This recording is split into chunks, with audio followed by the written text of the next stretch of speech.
Hey there, it's all mankind. Today we're in York, Pennsylvania. We are at Ben's RV Center, and we're going to look at a Wildwood Platinum Series, but this is the X-lite. This is made for towing with more like half tons or SUVs, and so it's much, much lighter. In fact, come here. There's something else I want to show you before we really get into it. If you see a lot of travel trailer videos online, most of them have 3 steps to get up into the RV, which means the RV is a little bit taller. It also means the RV is a little bit heavier. By getting it a little bit lower to the ground, because of how it's designed with the steel and everything else, it's a little bit lighter. Also, it keeps the airflow flowing different, so it makes it easier to tow with half-ton or SUVs. And so I think that was real interesting, a fact that we learned from the people here at Ben's RV Center. So as you come up here, you've got a nice big storage area that goes all the way through. The doors aren't huge, but it's enough to get a bins through on this side. What I also like on the back of the door is a dry erase surface. So if you want to take notes or put checklists or whatever, to make sure when you're packing up you haven't forgot something, you have a little dry erase surface, which is nice. If you look up here at the top, you have an awning that covers, well, it's a really big awning. It covers probably 75% of the side. As we mentioned, you got a 2-step, step above step. You have a nice outdoor kitchen here in the back, guys. Right? You do have your flat top griddle, which is great, which we're seeing that for the most part in most RVs now. A nice little countertop up here, which we haven't seen in some of the others that we've looked at here, so I like that. And you got your little micro fridge. These are manual crank down jacks, so you'll either use a drill with a chuck on it or the little bar they give you. When you come around to the back, the tire is not mounted here, it's underneath. There's no permanently mounted ladder here, but there is a Lippert connection point for their removable ladder, okay? And you are wired for a Furrion backup camera. As you come around here to the left side of the rear, this is your power connection and a sewer connection right there, which is not underneath the slide, so you do have access to it. You have gross vehicle weight of 7,700 pounds and a cargo carrying capacity of 1,188 pounds. Now, I know we talked about being half-ton towable or SUV, and so though this is fairly light, you are going to want to check with your specs on your vehicle before you put something like this on the back of a half-ton or an SUV. They're made for that, but you need to make sure that your vehicle is set up appropriately to handle something like this. All right, you got 2 20-pound propane tanks, you got an electric jack, you've got a spot for a couple batteries back here, as well as your battery disconnect. So let's go inside. Now, as you come in, a very standard sort of travel trailer setup where you've got your theater chairs and or sofa, dinette, kitchen area. But what you will notice is the slide is raised up on this. This gets back to the whole thing with the RV being lower to the ground. Because it's lower to the ground, the slide has to go over the steel, the frame. And the only way to do that is to have the slide raised. So this is not flush like some of the other travel trailers that we review. But you can't have it all. You're going to have to give something up. If you want it lighter to tow with smaller vehicles, then you're going to see more of this in there. Okay? What is also unique about the Wildwood series of travel trailers, and we've shown this a couple other times already, is how the banquette and sofa sectional thing works. Okay? As you see right now, it's in its L configuration. And Lisa, if you come over here real quick, you can see the dinette is, well, it's kind of an L as well. It's kind of cut off right here. So watch this.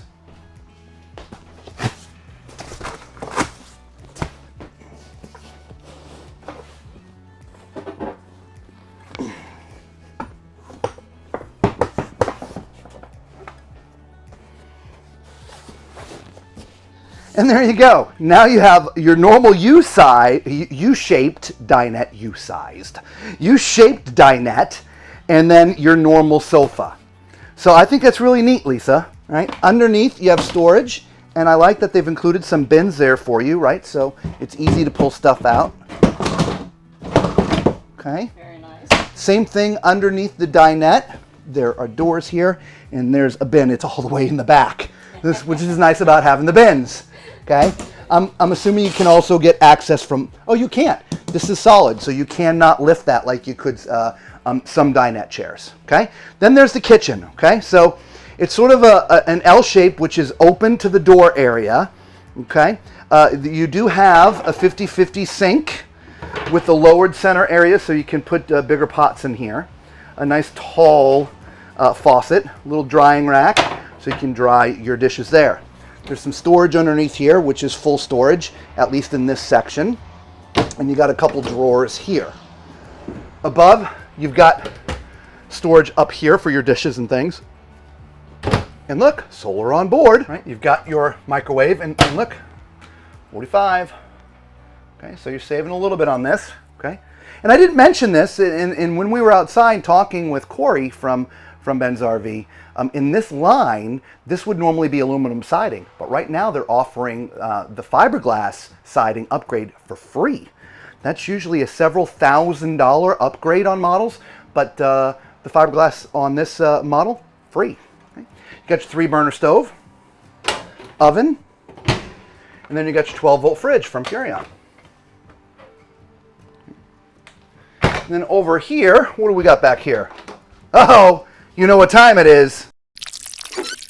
It's time for Tallman's Toilet Test. If you're joining our channel for the very first time, I am 6'4", so use my height as reference as we're walking around the RV. As you see from me sitting at this toilet, I'm sort of maxed out for space. I'm very comfortable. I have not pulled my feet back to get in. This is normally where my feet would sit if I was on the toilet. So for this plastic foot flush toilet is pretty good for someone my size. Just to my left, you got a little countertop space here, which is nice. I love the extra countertop space with some power. There's a little storage area under here, which is probably where you're going to have to fold your towels and put your towels. Right underneath the sink, there's a little bit of storage there as well. Obviously, there's some plumbing in there, but you can store stuff around there. You have a medicine cabinet, which is sort of a standard medicine cabinet that you would see anywhere. But what I like is the nice tall mirror, Lisa, because at my height, I can see my entire self up there. Hey, everybody. Hey, everybody. All right, and we have what I call the sort of the hybrid shower. What I mean by that is the shower door. This top rail is sort of curved. So up top, you get more space in the shower. The bottom is straight. Okay, so with it closed, being my size, it gives me a little bit more room. Now, I'm not going to lie to you. This shower is pretty skinny. Okay, you can see where my feet are. Not only is it skinny in width, but the shelf, you can see where my arm is. It's on the shelf. And so when I'm in here doing, if there's anything on this shelf, it's getting knocked over if I'm in here taking a shower, because this is where I have to stand. So for someone big like me, 6'4", big dude, this shower might be a little tight for you guys. If you like the layout of the rest of the floor plan, just come down and check it out to see how you feel about the shower. But if you can see from where I'm standing, it's just a little bit tight. Okay. From a height standpoint, 6'7" max in the bubble. You have to stay, even me, I can't get all the way to the back of the shower because, well, I'd have to do this, and this would be uncomfortable, okay? If you can see my my knees, okay? But in the bubble, I'm fine, okay? All right, so let's see what else is in here, Lisa. All right. Because there's a couple more doors back here. Okay, so a little pantry, a little corner pantry. I was wondering where we were going to put all the food. Right. And those shelves, they're pretty good. Oh, very nice. And then, well, hey, there's a bunk model, right? So you have a separate room back here, which obviously there was a door. So if you're a young family with a couple of kids, you can bring them back here when it's bedtime and close the door. So they have their own area and you have yours. Come on in here, Lisa, let's close the door. So as you can see, if you're looking, well, we'll do my way first. So you can put a TV up here, and you can see there's a couple of shelves with bins in them. Over here, this is a sofa that you can see, but it's a jackknife situation, so this becomes a bed as well. And there's 3 other bunks, so you literally could sleep 4 back here, right? There are USB charging ports in the bed area. No WEN 10, but USB charging ports, okay? So there's the back bunk area.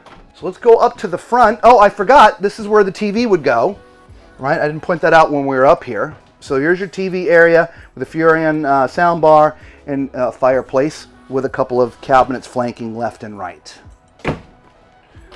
And then up front. All right, so again, we are a little bit tight, Lisa. Here, look at this. Oh, the bed was out a little bit, but still, I have to do the shuffle to get to the other side. Now this is, they call it an RV king. It is 66 by 78. So a normal king would be 76 by 80. So you're not going to get 80 here, or you couldn't cross. You'd have to crawl across the bed to get to the other side, okay?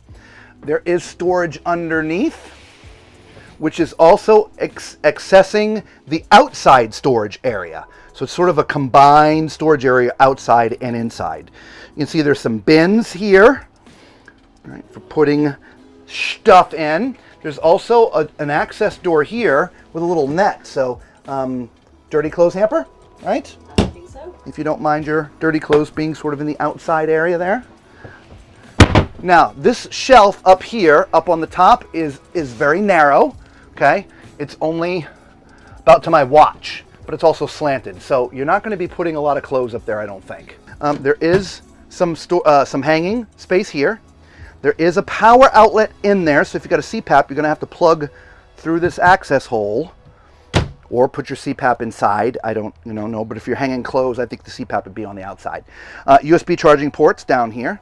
There's also USB charging ports on the other side, and that closet door is the same as this. So there you have it. So the 273